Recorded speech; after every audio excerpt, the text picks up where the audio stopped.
Kalena dhammat sawanang etamang kalamutamang. Part pendahuluan, Seni Hidup, The Art of Living, Meditasi Vipassana sebagaimana diajarkan oleh S.N. Goenka, diringkas oleh William Hart, Vipassana Research Institute, alih bahasa Dr. Anda Yasodhara Wena Sintiawati, Dr. Anda Sujata Lani Anggawati. Buku ini diterjemahkan bab demi bab untuk dibaca bersama sebelum acara meditasi kelompok setiap Jumat di Wisma Sambodhi, Klaten. Daftar isi, kata sambutan oleh S.N. Goenka, pengantar, pendahuluan, kisah swimologi. 1. Bab 1, pencaharian, kisah berjalan pada sang jalan. 2. Bab 2, titik mula, kisah Buddha dan ilmuwan. 3. Bab 3, penyebab langsung, kisah benih dan buah. 4. Bab 4, akar masalah, kisah kerikil dan mentega. 5. Bab 5, pelatihan perilaku moral, kisah resep dokter. 6. Bab 6, pelatihan konsentrasi, kisah puding susu yang bengkok. 7. Bab 7, pelatihan kebijaksanaan, kisah dua cincin. 8. Bab 8, kesadaran dan ketenangseimbangan, kisah hanya melihat. 9. Bab 9, tujuan, kisah mengisi botol minyak. 10. Bab 10, seninya hidup, kisah dentang lonceng. Appendix A, pentingnya Wedana dalam ajaran Buddha. Appendix B, penjelasan sutta tentang Wedana. Daftar kata istilah Pali. Catatan. Kata sambutan. Senantiasa saya bersyukur atas perubahan di dalam kehidupan saya yang terjadi karena meditasi Vipassana. Ketika pertama kali mempelajari teknik ini, saya seakan-akan dibawa lari dari lorong-lorong gelap yang membingungkan ke jalan mulia yang luar biasa. Bertahun-tahun berikutnya, saya terus mengikuti jalan itu. Dengan setiap langkah, tujuan pun menjadi makin jelas. Pembebasan dari segala penderitaan, pencerahan penuh.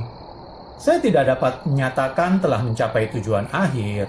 Namun tak pelak lagi, jalan ini mengarah langsung ke sana. Saya sangat berhutang budi pada Sayaji Ubakin yang telah menunjukkan jalan ini, serta pada sederetan guru yang telah mempertahankan teknik ini selama ribuan tahun sejak zaman Buddha. Atas nama mereka lah saya mengajak orang-orang lain untuk mengambil jalan ini, sehingga mereka juga dapat menemukan jalan untuk keluar dari penderitaan.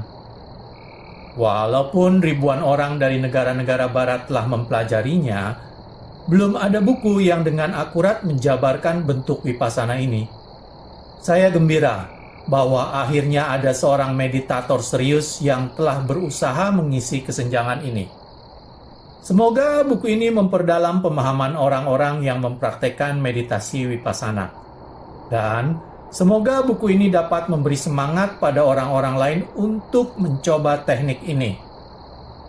Dengan demikian, mereka juga dapat mengalami kebahagiaan pembebasan. Semoga setiap pembaca mempelajari seni hidup sehingga dapat menemukan kedamaian dan harmoni di dalam diri, serta membangkitkan kedamaian dan harmoni bagi orang lain. Semoga semua makhluk bahagia. S.N. Goenka, Bombay, April 1986. Pengantar. Di antara berbagai jenis meditasi di dunia sekarang ini, metode Vipassana yang diajarkan oleh S.N. Goenka memang unik. Teknik ini merupakan cara yang sederhana dan logis untuk mencapai kedamaian pikiran yang sejati. serta untuk menjalani kehidupan yang bahagia dan bermanfaat. Vipassana yang telah dipertahankan dalam komunitas Buddhis di Burma tidak bersifat sekte. Vipassana dapat diterima dan diterapkan oleh siapapun dari latar belakang apapun. SN Goenka adalah mantan industrialis dan mantan pemimpin komunitas India di Burma. Beliau lahir di keluarga Hindu konservatif dan sejak mudanya telah menderita penyakit kepala atau migrain.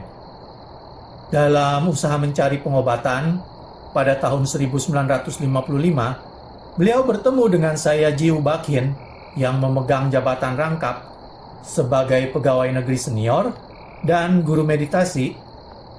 Dengan mempelajari Vipassana dari Ubakhin, Mr. Goenka menemukan disiplin yang tidak hanya menghapus gejala penyakit fisik, tetapi juga meninggalkan penghalang religi dan budaya.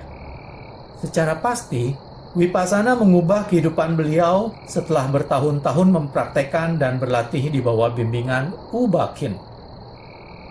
Pada tahun 1969, Mr. Goenka ditunjuk oleh Ubakhin sebagai guru meditasi Vipassana.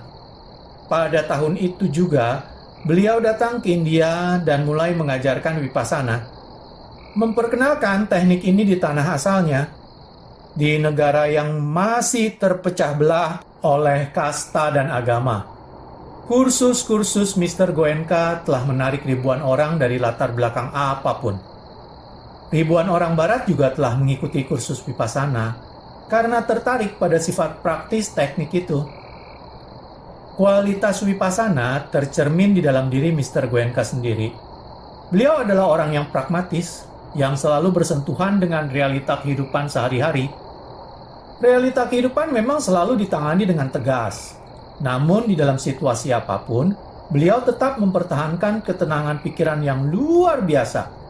Bersama dengan ketenangan itu, terdapat kasih sayang yang mendalam bagi orang lain, kemampuan untuk berempati dengan setiap manusia. Namun, tidak ada kekudusan di dalam dirinya. Beliau memiliki rasa humor yang tinggi, yang diterapkannya dalam mengajar. Peserta kursus selalu mengingat senyumnya, tawanya, dan moto yang sering diulangnya, "Be happy." Jelas, Vipassana telah membuatnya bahagia, dan beliau ingin membagikan kebahagiaan itu pada orang lain dengan cara menunjukkan teknik yang telah terbukti sangat bermanfaat baginya itu. Walaupun memiliki daya magnet, Mr. Goenka tidak ingin menjadi guru yang membuat muridnya seperti mesin otomat. Beliau mengajarkan tanggung jawab pribadi. Menurut beliau, tes sejati bagi Vipassana ada pada penerapannya dalam kehidupan. Beliau mendorong pada meditator untuk tidak duduk di dekatnya saja, melainkan pergi dan hidup bahagia di dunia. Beliau menolak segala ekspresi bakti pada dirinya dan membimbing para siswanya untuk berbakti pada Vipassana, pada kebenaran yang mereka dapatkan di dalam diri. Menurut tradisi di Burma, biasanya yang mengajar meditasi adalah para biku Buddhis. Namun, seperti juga gurunya, Mr. Goenka adalah umat awam yang merupakan kepala keluarga besar. Namun, karena caranya mengajar yang jelas dan kehebatan teknik itu sendiri, bahkan biku-biku senior di Burma, India, dan Sri Lanka pun tidak keberatan sama sekali. Beberapa dari mereka malahan telah mengikuti kursus Vipassana di bawah bimbingan beliau. Untuk mempertahankan kemurnian Vipassana, Mr. Goenka bersikeras bahwa meditasi tidak boleh menjadi bisnis. Semua kursus dan pusat meditasi yang dibimbingnya dijalankan dengan dasar nirlaba. Untuk mengajarkan meditasi, beliau tidak pernah menerima imbalan, baik secara langsung maupun tidak langsung. Demikian juga para guru pembantu yang telah diberi wewenang untuk mengajarkan kursus sebagai wakilnya. Beliau menyebarkan teknik Vipassana semata-mata sebagai pelayanan untuk kemanusiaan, untuk membantu mereka yang membutuhkan bantuan. SN Goenka adalah salah satu dari sedikit pemimpin spiritual India yang sangat dihormati di India dan juga di Barat. Namun, beliau tidak pernah mencari publisitas, dan lebih suka mengandalkan berita dari mulut ke mulut untuk membangkitkan minat pada Vipassana. Beliau selalu menekankan pentingnya praktek meditasi aktual, bukan hanya tulisan tentang meditasi. Karena itu, beliau tidak begitu terkenal dibandingkan yang seharusnya. Buku ini merupakan studi panjang lebar pertama tentang ajaran beliau yang dipersiapkan di bawah bimbingan dan persetujuan beliau. Bahan sumber utama buku ini adalah khotbah-khotbah yang diberikan Mr. Goenka selama kursus 10 hari dan dari beberapa artikel yang beliau tulis dalam bahasa Inggris. Saya telah menggunakan materi itu dengan bebas, meminjam tidak hanya argumen dan susunan beberapa hal, namun juga contoh-contoh yang dipakai di dalam khotbah. Sering saya memakai kata-kata atau bahkan kalimat-kalimat yang sama. Bagi mereka yang telah mengikuti kursus meditasi Vipassana sebagaimana yang beliau ajarkan, banyak bagian dari buku ini yang tidak asing lagi. Dan mereka mungkin juga dapat mengidentifikasikan khotbah atau artikel tertentu yang telah dipakai di sini. Selama kursus, penjelasan guru setahap demi setahap dibarengi dengan pengalaman meditasi peserta. Di sini, materinya telah disusun lagi demi kepentingan kelompok yang berbeda, yang hanya membaca tentang meditasi tanpa pengalaman praktek meditasi. Untuk pembaca seperti itu, teknik Vipassana ini diusahakan agar mencerminkan apa yang benar-benar dialami. Alur maju yang terus terjadi dari langkah pertama sampai tujuan akhir. Keutuhan ajaran memang dapat dengan mudah dilihat oleh meditator, tetapi buku ini mencoba memberikan sekilas ajaran pada non-meditator, sementara segalanya menjadi terang bagi yang mempraktekannya. Bagian-bagian tertentu sengaja diberikan dengan gaya bahasa lisan, agar pembaca dapat memperoleh kesan mendalam tentang cara mengajar Mr. Goenka. Bagian-bagian yang dimaksud adalah cerita yang diselipkan di antara bab, serta tanya-jawab di akhir bab. Semua itu diambil dari diskusi aktual dengan para siswa selama kursus atau wawancara pribadi. Beberapa cerita diambil dari kejadian-kejadian di masa Buddha. Ada pula yang diambil dari cerita-cerita rakyat India atau dari pengalaman-pengalaman pribadi Mr. Goenka. Semuanya diceritakan dengan kata-kata beliau sendiri, bukan dengan maksud untuk memperbaiki cerita aslinya, melainkan agar ceritanya lebih dapat diterima dengan enak, dengan menegaskan hubungannya terhadap praktek meditasi. Cerita-cerita itu membuat suasana kursus Vipassana yang serius menjadi segar dan memberikan inspirasi lewat ilustrasi yang mudah diingat. Dari banyak cerita yang dikisahkan dalam kursus 10 hari, hanya beberapa saja yang dicantumkan di sini. Kutipan-kutipan diambil dari catatan kata-kata Buddha yang paling banyak diterima, yaitu Sutta Pitaka atau koleksi khotbah, yang telah dipertahankan dalam bahasa Pali di negara-negara Buddhis Theravada. Untuk mempertahankan keseragaman gaya di seluruh buku ini, saya berusaha menerjemahkan secara langsung semua kutipan dari bahasa Pali. Untuk hal itu, saya mendapat petunjuk dari penerjemah modern terkemuka.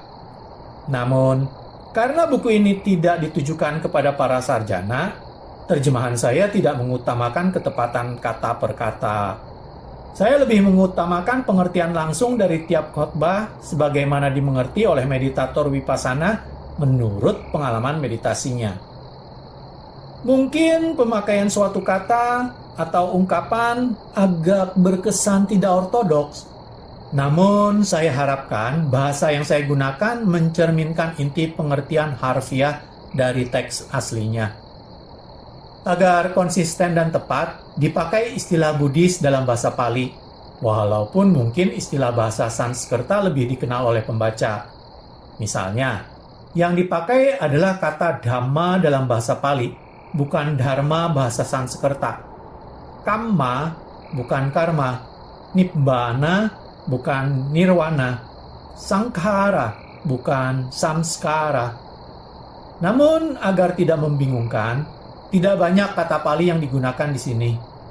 Ada kesulitan terjemahan karena beberapa konsep tidak sama seperti pola pikir Barat, sehingga tidak dapat diterjemahkan dengan satu kata saja.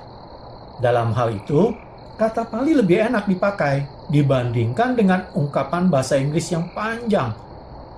Definisi kata Pali diberikan pada daftar kata di akhir buku. Teknik Vipassana memberikan manfaat yang sama bagi siapapun yang mempraktekannya, tanpa adanya diskriminasi karena suku bangsa, kelas, ataupun gender. Pendekatan universal tetap saya pertahankan. Saya berterima kasih kepada semua pihak yang telah membantu proyek ini. Khususnya, saya ingin mengucapkan terima kasih kepada SN Goenka yang telah meluangkan waktu di tengah kesibukan beliau untuk melihat perkembangan buku ini.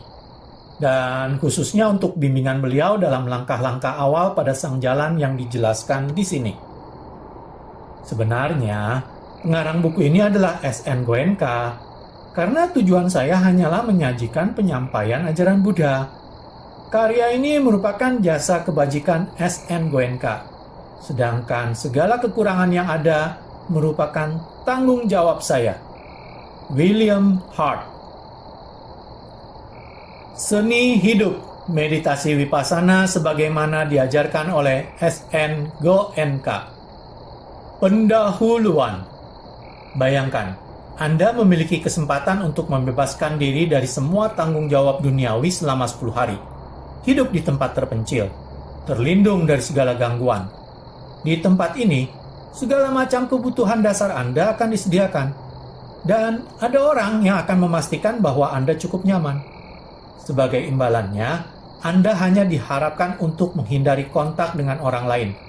Dan kecuali melakukan aktivitas-aktivitas yang penting, Anda harus mempergunakan seluruh waktu terjaga Anda dengan mata tertutup untuk mempertahankan pikiran Anda pada suatu objek yang telah dipilih. Apakah Anda akan menerima tawaran itu? Seandainya saja Anda telah mendengar bahwa kesempatan seperti itu benar-benar ada, dan bahwa banyak orang lain seperti Anda yang tidak cuma bersedia, tetapi juga sangat bersemangat untuk mengisi waktu luang mereka seperti itu, apa pendapat Anda tentang kegiatan mereka itu? Mungkin Anda akan berkata, menatap pusar atau kontemplasi, cara melarikan diri atau retret spiritual, meracuni diri atau mencari jati diri, introversi atau memusatkan perhatian dan pikiran pada diri sendiri, atau introspeksi, mawas diri.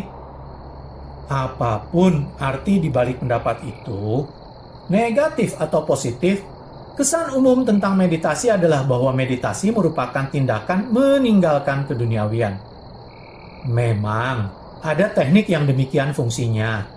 Tetapi meditasi tidak perlu merupakan cara melarikan diri dari urusan duniawi. Meditasi juga bisa merupakan sarana untuk menghadapi dunia, agar kita bisa memahami dunia dan memahami diri kita sendiri. Setiap manusia terkondisi untuk berpendapat bahwa dunia nyata itu ada di luar diri, bahwa kehidupan ini harus dijalani dengan cara berhubungan dengan realita di luar diri, dengan mencari masukan, baik fisik maupun mental, dari luar. Kebanyakan orang tidak pernah berpikir untuk memotong kontak luar, sehingga mereka bisa melihat apa yang terjadi di dalam diri. Ide melakukan hal itu mungkin kedengaran bagaikan memilih menghabiskan waktu berjam-jam memelototi pola tes di layar TV. Kita lebih suka menjelajahi rembulan nun jauh di sana atau dasar samudra, daripada melihat ke dalam diri kita yang sebenarnya belum kita ketahui. Namun sebenarnya semesta ini baru nyata ada bagi kita masing-masing bila kita telah mengalaminya dengan tubuh dan pikiran, bukan di tempat lain. Semesta selalu ada di sini dan kini, dengan cara menjelajahi hal-hal di dalam diri yang berhubungan dengan di sini dan kini ini. Kita bisa menjelajahi dunia. Kalau kita tidak menyelidiki dunia di dalam diri ini, kita tidak akan pernah bisa mengenal realita.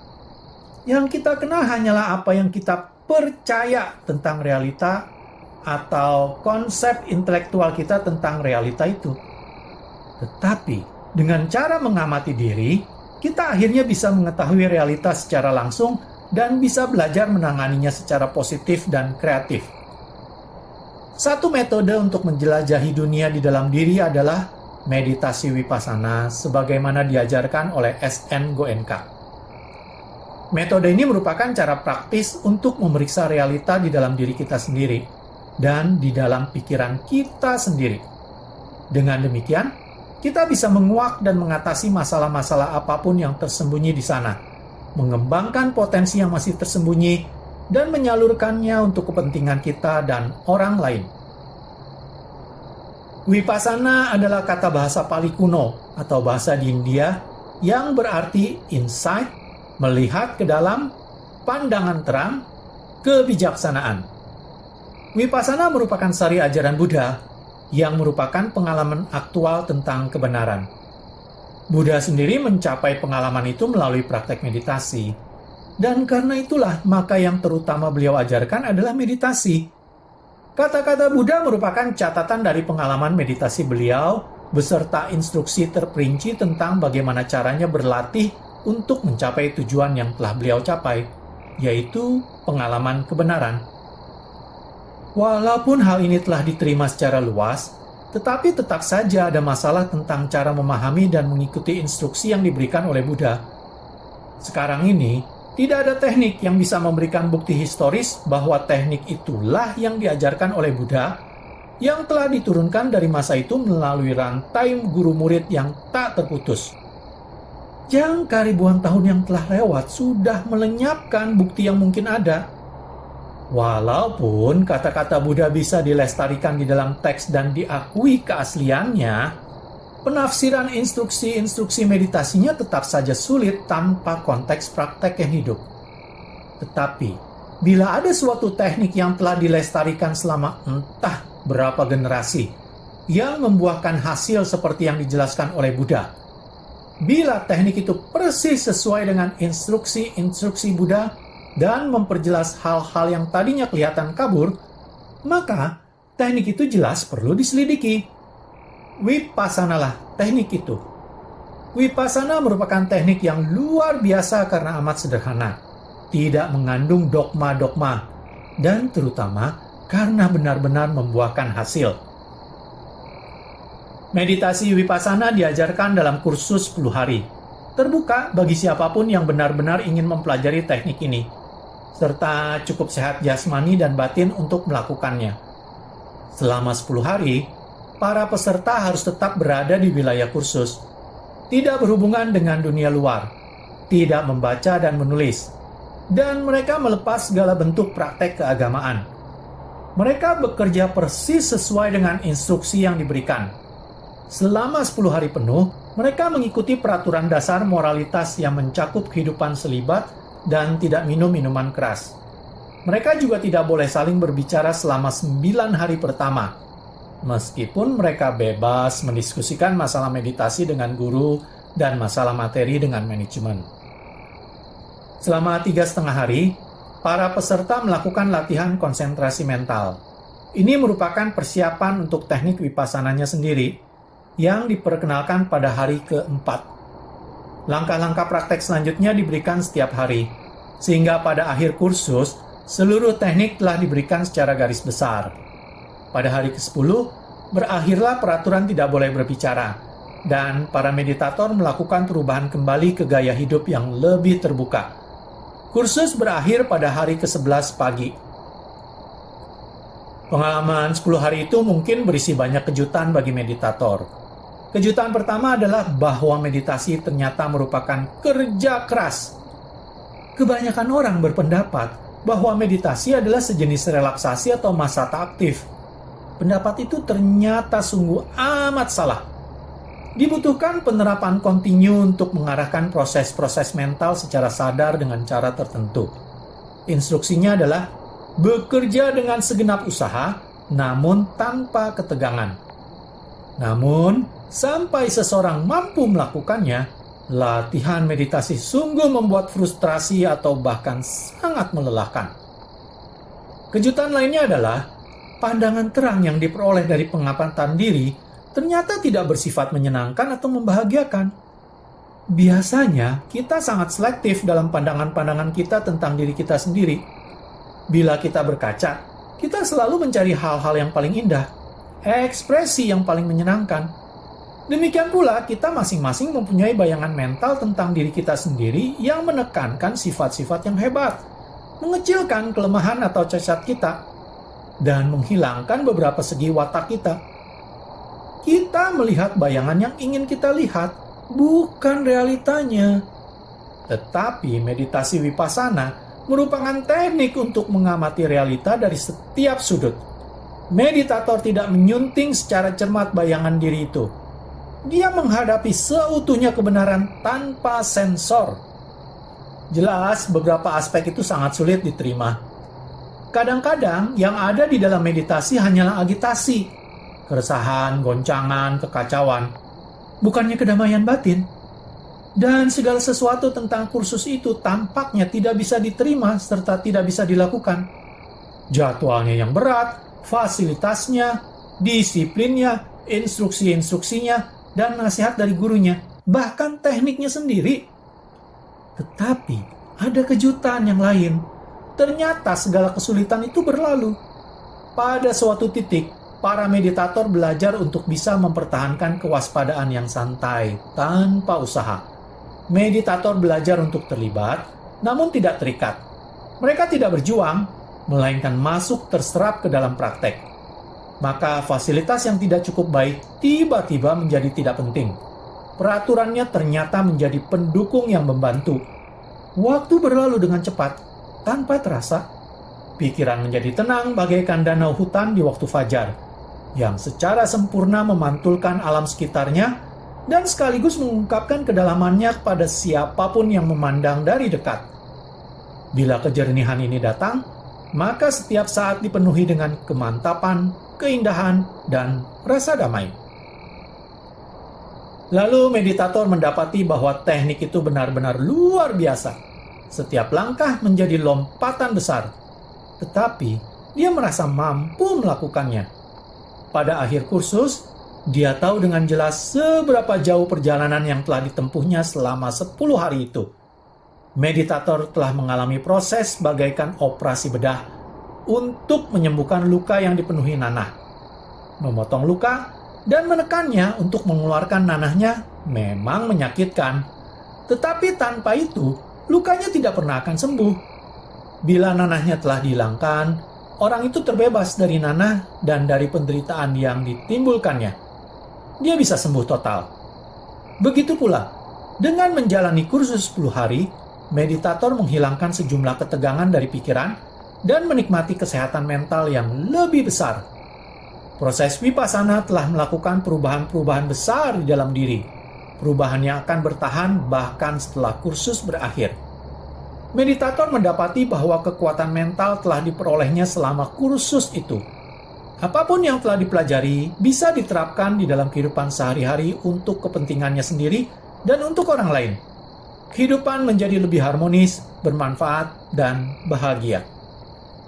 Teknik yang diajarkan oleh S.N. Goenka ini diperoleh dari gurunya, almarhum Sayaji Ubakhin dari Burma, yang mempelajari Vipassana dari Saya Uthet, seorang guru meditasi Burma yang terkenal di pertengahan pertama abad ini. Sedangkan Saya Uthet adalah murid Ledi Sayadaw, biku terpelajar Burma yang ternama di akhir abad 19 dan awal abad 20. Sebelumnya, tidak tercatat nama guru-guru lain yang mengajarkan teknik ini. Tetapi mereka yang telah mempraktekannya percaya bahwa Ledi Sayadaw mempelajari meditasi Vipassana dari guru-guru tradisional yang telah melestarikannya dari generasi ke generasi sejak zaman dahulu kala, ketika ajaran Buddha diperkenalkan ke Burma. Jelas, teknik ini sesuai dengan instruksi Buddha tentang meditasi, dalam pengertian yang paling sederhana dan harfiah. Dan yang paling penting, teknik ini membuahkan hasil yang baik, yang bersifat pribadi, nyata, dan langsung. Buku ini bukanlah buku pedoman kerja untuk praktek pribadi meditasi Vipassana, dan orang yang menggunakannya tanpa guru harus menanggung risiko sendiri. Teknik ini harus dipelajari dalam kursus yang ditopang oleh situasi yang baik, yang mendukung meditasi, serta guru yang telah terlatih baik. Meditasi, terutama Vipassana, merupakan hal serius yang menangani kedalaman pikiran. Jangan bersikap menganggap enteng atau sembarangan. Jika setelah membaca buku ini Anda terinspirasi untuk mencoba Vipassana, hubungilah alamat-alamat kursus Vipassana untuk mengetahui di mana dan kapan kursus diadakan. Buku ini bertujuan untuk memberikan garis besar tentang metode Vipassana sebagaimana diajarkan oleh S.N. Goenka. Semoga buku ini bisa memperluas pemahaman Anda tentang ajaran Buddha dan tentang teknik meditasi yang merupakan intinya. Catatan dari narator, untuk mengetahui alamat dari kursus Vipassana Goenka ini, silakan melihat di bagian deskripsi dari video ini. Terima kasih. Swimologi. Seorang profesor muda melakukan perjalanan lewat laut. Dia adalah orang yang sangat pintar dengan sederetan gelar di belakang namanya. Tetapi dia hanya mempunyai sedikit pengalaman hidup. Di antara awak dari kapal yang dinaikinya, ada seorang pelaut tua yang buta huruf. Pelaut itu sering mengunjungi kabin profesor muda itu untuk mendengarkan penjelasan mengenai berbagai macam hal, dan merasa sangat terkesan dengan apa yang diketahui oleh profesor muda itu. Suatu malam, ketika pelaut itu akan meninggalkan kabin sesudah beberapa jam percakapan, profesor itu bertanya, "Hei, Pak Tua, apakah kamu sudah pernah belajar geologi?" "Apa itu, Pak?" "Ilmu mengenai bumi." "Belum, Pak. Saya belum pernah bersekolah ataupun masuk perguruan tinggi. Saya belum pernah mempelajari apapun juga." "Oh, Pak Tua, kamu telah menyia-nyiakan seperempat dari kehidupanmu." Dengan wajah yang sedih, pelaut tua itu kemudian pergi. Jika seorang terpelajar seperti itu berkata demikian, pasti itu benar, pikirnya. Aku telah menyia-nyiakan seperempat kehidupanku. Besok malamnya, profesor itu bertanya lagi, "Pak Tua, apakah kamu sudah pernah belajar oceanografi?" "Apa itu, Pak?" "Ilmu mengenai lautan." "Belum, Pak. Saya belum pernah belajar itu juga." "Oh, Pak Tua, kamu telah menyia-nyiakan separuh kehidupanmu." Dengan wajah yang makin sedih, pelaut itu pergi. "Aku telah menyia-nyiakan separuh kehidupanku." Orang yang sangat pintar itu telah mengatakan demikian. Keesokan harinya lagi, profesor muda itu bertanya, "Pak Tua, apakah kamu telah belajar meteorologi?" "Apa itu, Pak? Bahkan namanya saja belum pernah saya dengar." "Lah, itu ilmu tentang angin, hujan, dan cuaca." "Tidak, belum, Pak. Sudah saya katakan, saya tidak pernah pergi ke sekolah. Saya belum pernah belajar apapun juga." "Kamu belum pernah mempelajari ilmu tentang bumi tempat kamu hidup? Kamu belum pernah mempelajari ilmu tentang lautan tempat kamu mencari nafkah? Kamu belum pernah mempelajari ilmu tentang cuaca yang kamu temui setiap hari?" "Oh, Pak Tua, kamu telah menyia-nyiakan 3/4 kehidupanmu." Orang tua itu menjadi sangat tidak bahagia. Orang yang sangat pintar ini mengatakan bahwa aku telah menyia-nyiakan 3/4 dari kehidupanku. Pasti berarti aku benar-benar telah menyia-nyiakan 3/4 dari kehidupanku.